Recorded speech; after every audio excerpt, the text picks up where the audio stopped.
Hey everyone, it's John Heath here again for Milton Rose Learning with another Let's Learn video on how to ace Animal Farm. So it's a bit of a writing sesh for us today. We'll show you how to kind of really break down how to kind of write really well on this kind of allegory. So it's really useful if you've got this coming up for exams or any kind of class-based kind of assessments coming up. So we're going to look at, firstly, we're going to look at how to break down an exam question like we normally do. We'll look at how your teacher broadly marks your work for Animal Farm as well, which would be very helpful. And then we'll look finally at a nice chunk of model writing. So we'll look at a really nice piece of writing on Animal Farm and how it hits the assessment objectives. Okay then, people, so let's dive in. So first off then, I would call this unpacking an exam question. So if there's one kind of error which students make, it's what they do is they dive in.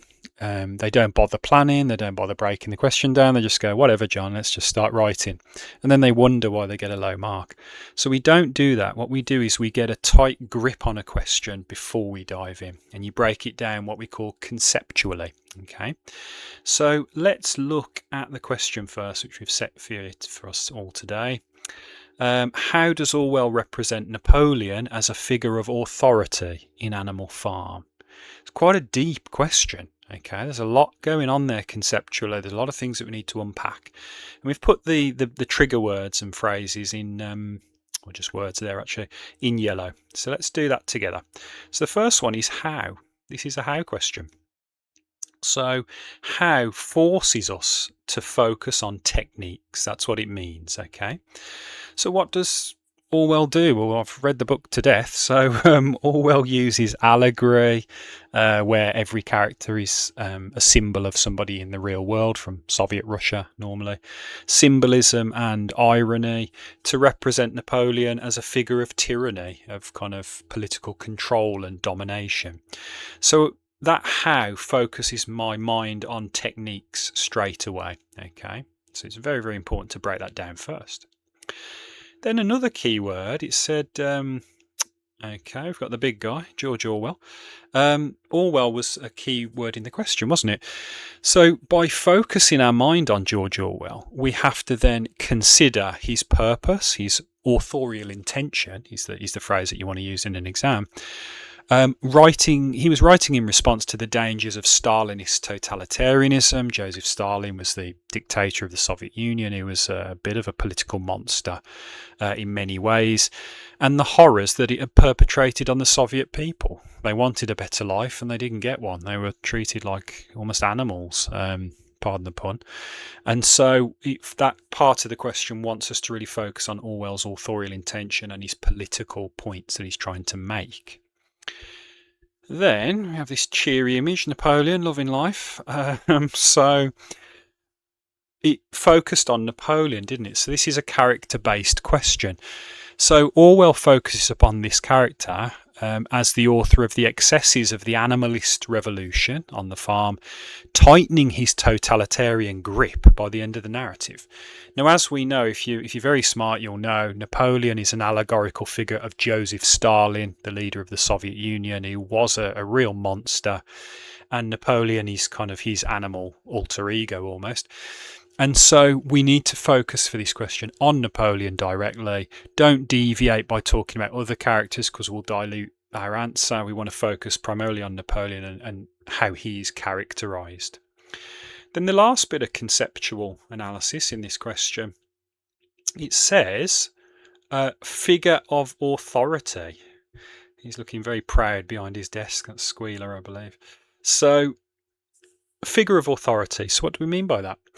Well, Orwell explores the nature of totalitarian government through Napoleon, primarily, focusing on political repression, fear and propaganda. A figure of authority. How does he solidify his rule on the farm? That's the real nub of the question, isn't it? Okay, the kind of thematic element of it. So what you can see is that that's a useful thing to do. Okay, it only takes you 5 minutes in an exam or in class, but make sure that you break down the question conceptually, and then you're on a much stronger footing when you actually start to write, because your ideas are already then semi-formed in your mind. Okay, very, very important that you do that. And the second thing is, as you can see, your teacher never marks animal farm essays blind. They have assessment objectives. They have targets that they want you to hit. Now, the targets are different on each exam board, but they are very, very similar most of the time. And we've kind of synthesized them down into 4 targets, really. So the first target that you need to hit it when you're writing about Animal Farm is your academic expression. So write clearly, write formally. I always say when you're writing an essay, it's like you put on your best clothes when you go to somewhere nice. You put on your best language when you write something nice like an essay or an exam. So no slang, no vague words, really be as precise as you can. Use subject terminology, so hopefully you've learnt all of your nice literary terminology, metaphor, juxtaposition, symbolism, allegory, all of those nice terms.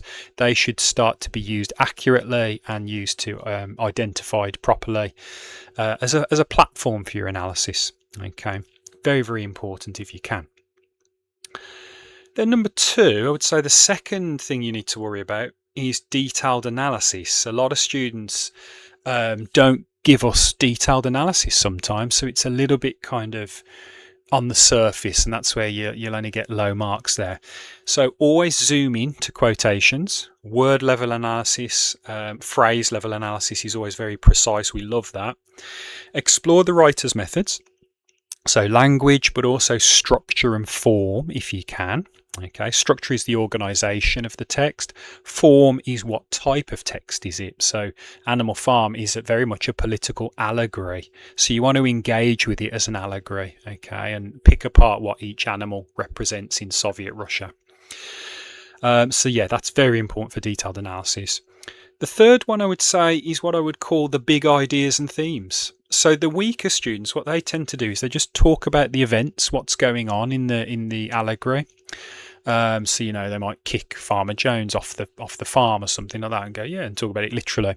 But the best students will look beyond that and look at the big ideas and the themes. Okay, so they'll look at the themes, the political messages within the text, and the authorial intention, which we spoke about earlier of George Orwell. And they will also look at what we call alternative interpretations, where they will say it could be interpreted in one way, or it could be interpreted in another way. Okay, that's always very sophisticated. I always love that from my students when they start doing alternative interpretations. So try and do that for big ideas and themes. And the last target you need to worry about is context. Now, context is the history and what was going on at the time, and there was a lot going on because he's writing about Soviet Russia. They were trying to create a communist utopia, and it all fell flat because Joseph Stalin turned into a political monster and oppressed his own people. So the key thing with context is use context only when it deepens the analysis. Don't just throw it in like a history essay and then expect to get the marks, because you won't. You've got to put context in and then link it to the meaning, link it to Napoleon and the question. So can you see the third bullet point? I've given an example of that.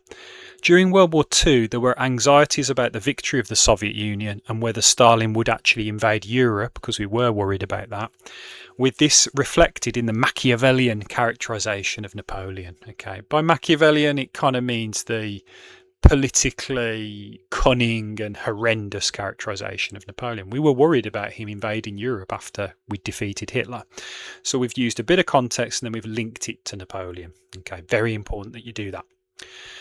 So if that's how your Animal Farm essays and exams will be kind of broadly marked, let's look at a really nice piece of writing, just one really good paragraph on this question, and then we'll look at how it hits each assessment objective. Okay, so first off, let's have a nice little read together.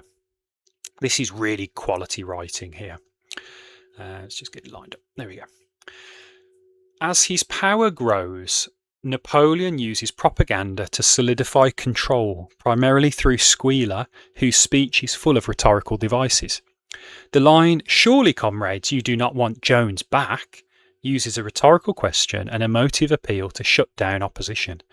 Orwell uses politically loaded language, comrades, traitor, enemy, to reflect how language is weaponized in Soviet society. That's a really nice way of expressing it, to create fear and suppress critical thinking. The effect on the reader is both frustrating and chilling. It's a bit of an alternative interpretation there. We are shown how easily truth becomes distorted when power is unchecked. Okay, not bad, pretty good. Not perfect, but pretty good for me. So let's look now at how it hits these assessment objectives very briefly. So the first one, if we remember, was academic expression. So there's a clear formal style. So he's using, Orwell uses loaded language to reflect how language is weaponized, blah, blah, blah. It sounds like an essay, doesn't it? It sounds very formal. Uses subject-specific terms. We have rhetorical devices, emotive appeal, loaded language. Yeah, they clearly understand this is an English essay. And there's a critical and evaluative tone throughout. So it does sound like a professionally written essay. How does it hit number 2, which was analysing language and structure? Well, it focuses closely on quotations. It unpacks the connotations of certain words like comrades, so creating a false solidarity, and traitor, which has connotations of fear and division, which I like. And it explains how Squealer's speech functions as a tool of manipulation. It's analysing the language, not just describing the language. That's for the high grades. Number 3, how does it get into the big ideas and themes? Well, it links propaganda in that paragraph to wider themes, corruption of power, control through fear, etc. It does develop an argument up to a point, so Napoleon consolidates his authority not through force alone, but via more subtle means like language and persuasion, to try and lie to the people, to try and get them to agree. And it connects the manipulation of language to the broader critique of totalitarianism, only in an implied way there, but sometimes that's enough to secure marks, okay? Although you do want to be explicit as much as you can. Context, again, was a little bit on the lighter side, but not bad. It parallels Stalinist propaganda and historical manipulation of truth, because Stalin was a liar, basically. It recognises Orwell's political purpose, so warning against the abuse of authority and ideological control, although it is implied a little bit. And it positions Animal Farm as an allegorical critique of historical and, dare I say, contemporary regimes as well. So it is touching on context just enough to secure those marks, although it could be teased out a little bit more. So you can see how it kind of hits those assessment objectives quite well. Okay. Now then, just to say, hopefully you found that a bit of a whistle-stop tour about how to write well for Animal Farm, but don't forget any of the tips that we've given you. Obviously, don't forget to hit the like, subscribe, and tap the bell icon to never miss another Let's Learn video again. If you've got any comments, or you want to kind of have a debate, or kind of tell us how you've been doing with Animal Farm, please do leave us some comments. We'd always love to read them, and we'll reply to them on the channel. And it just remains to say, hopefully you've enjoyed that. It's been quite a good little run through Animal Farm. So we will see you soon, and take care.